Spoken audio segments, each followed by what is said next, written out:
all doing good. Today, we will be learning another lesson with yours truly, Teacher Linda. To start with, I have here a video that I want you to watch, which was retrieved from YouTube. I need you to love yourself. Alright, so what was the video all about? What happened in the video? Yes, the girl was presenting her persuasive speech. How did she convince her audience? Very good. By using very strong and, yes, strong and relevant argument.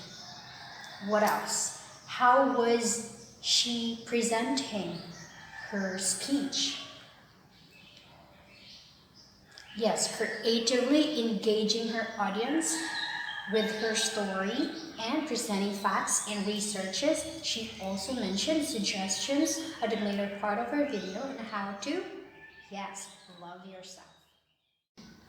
Let me ask you, have you ever tried or have you had an experience when you tried to convince someone or people and got rejected?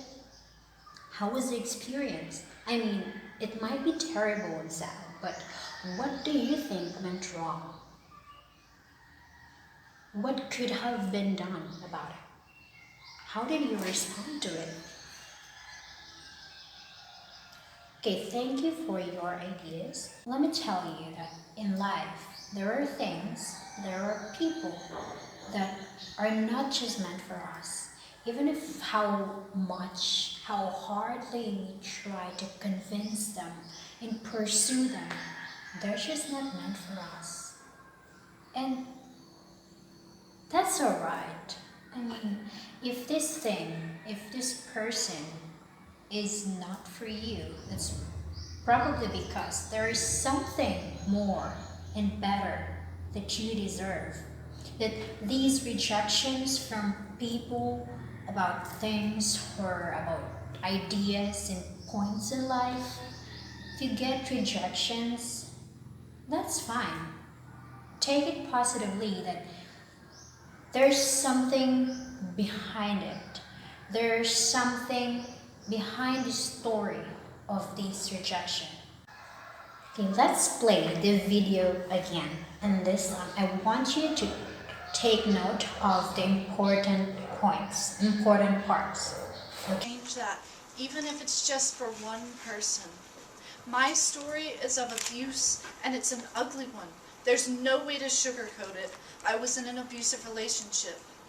It's terrifying and completely awful, but it did teach me one thing.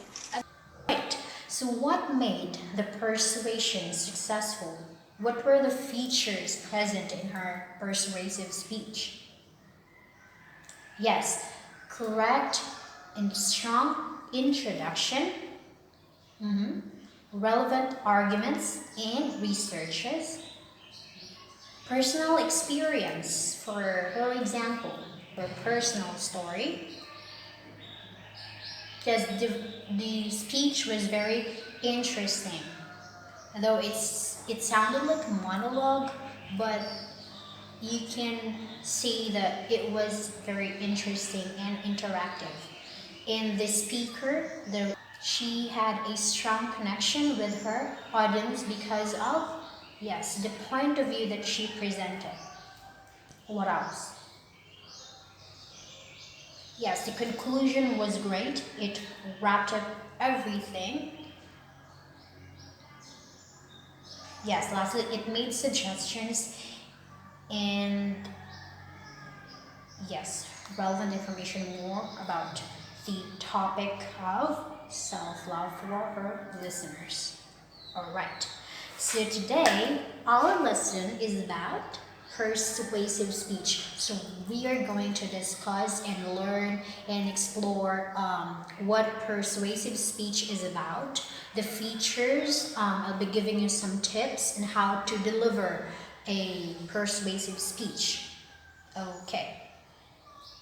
So first thing, what is a persuasive speech?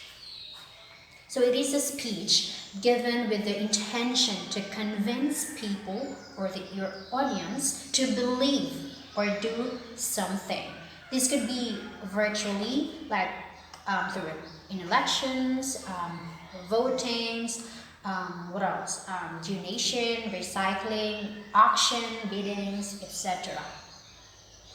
And in delivering a speech, there are factors that you should consider to have it smoothly delivered and effectively manifested to your audience, like your point of view. First consideration is age. Your speech or the content of your speech should also matter in terms of your audience's age. You have to speak on the level of your audience. For example, if your audience are like 16 to 18 or like teenagers, you cannot discuss with them very serious topics like marriage or divorce or annulment. So it has to be, the issue has to be relevant to their age. Like, what topics will they be interested in most? Next is gender. You also need to consider your audience preferences because you cannot talk and speak on something that might cause discrimination among your audience. So it has to be perfectly pointed out that your issue, your points are for specific listeners. Next is cultural or religious background. That's also a big thing to consider because you cannot just deliver a speech without considering the background of your audience.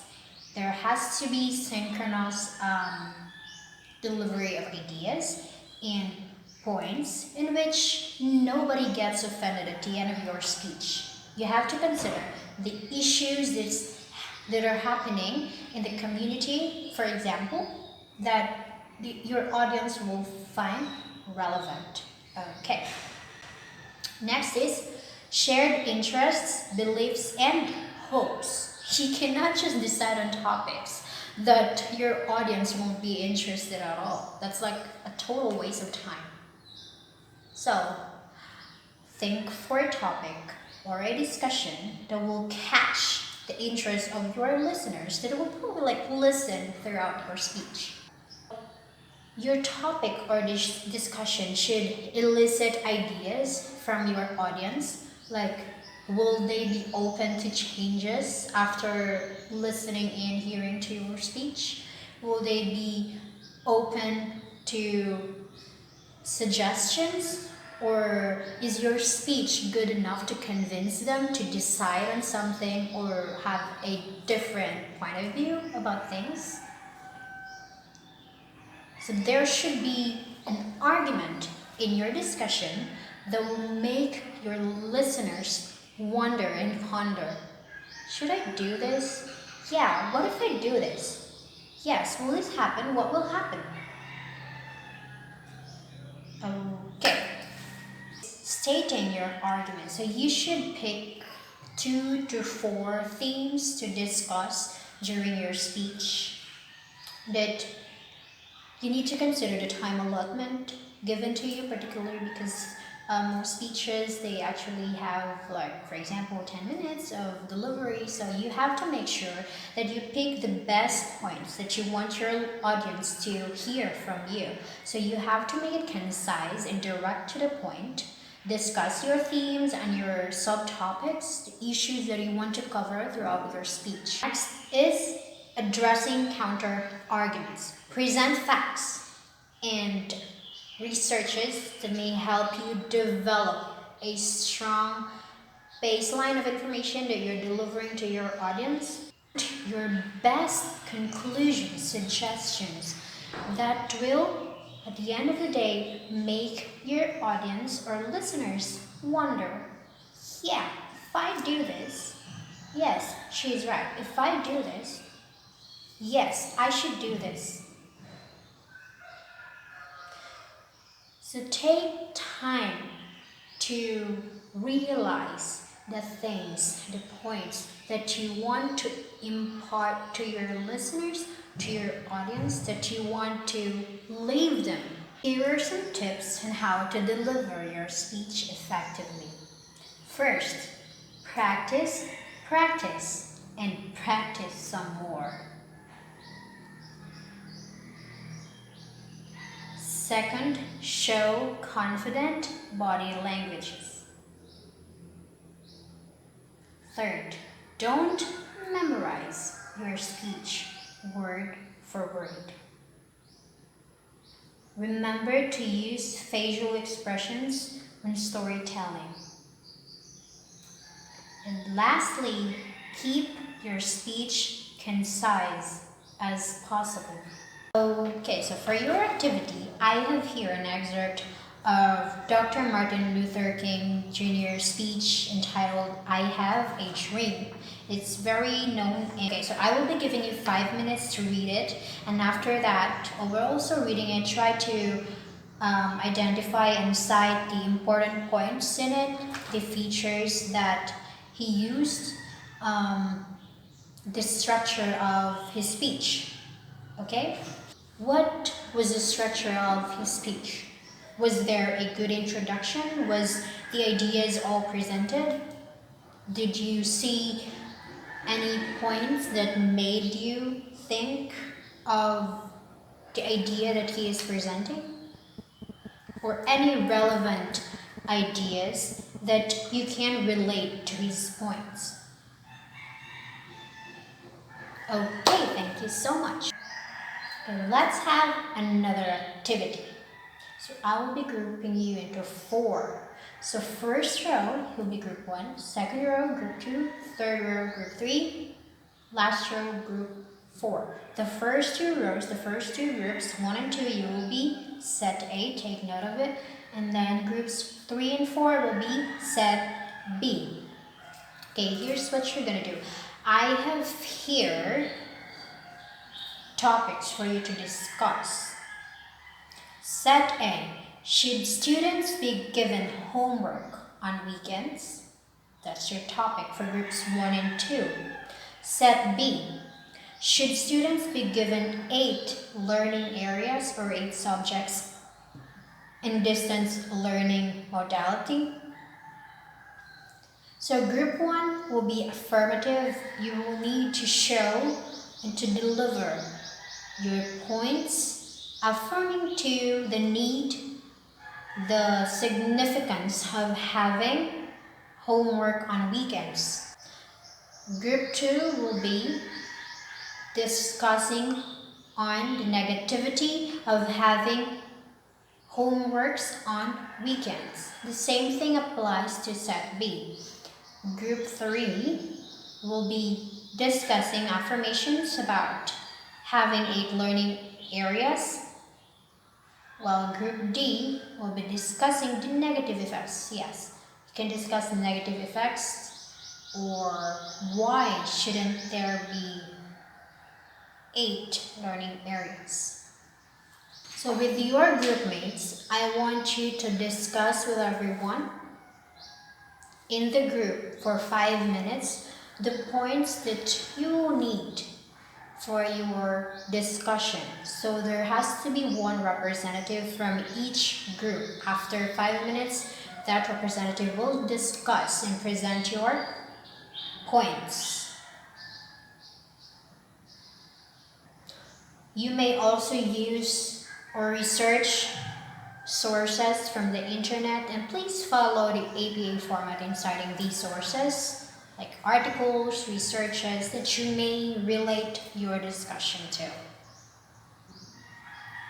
Your 5 minutes starts now. Thank you so much, everyone. Let's give ourselves a round of applause. It was a great presentation of ideas. Okay, for your last activity, please, you will need to have an oral output, a performance output. Okay, so here's the situation that you need to address to. Okay, let's read it all together. COVID-19 has caused several implications to the majority of people, especially their health conditions, financial stability, mental and spiritual well-being. We cannot argue the fact that it has also affected, most especially, the educational aspect.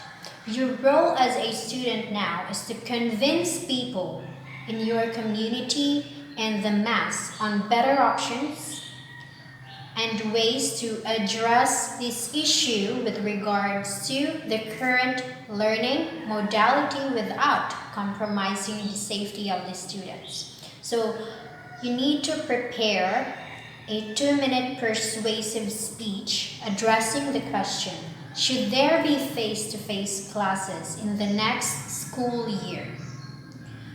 You need to follow the correct structure and features of a persuasive speech. And please take note of the tips and the factors that you need to consider. So you will be scored according to the following criteria: organization of ideas and purpose, 20%, grammar and pronunciation, 20%, fluency and delivery, 60%, for a total of 100%. So you will need to prepare and practice for your speech, which will be delivered next meeting. Is it clear? Are we clear today? Okay, thank you so much everyone for your participation. I'll see you on our next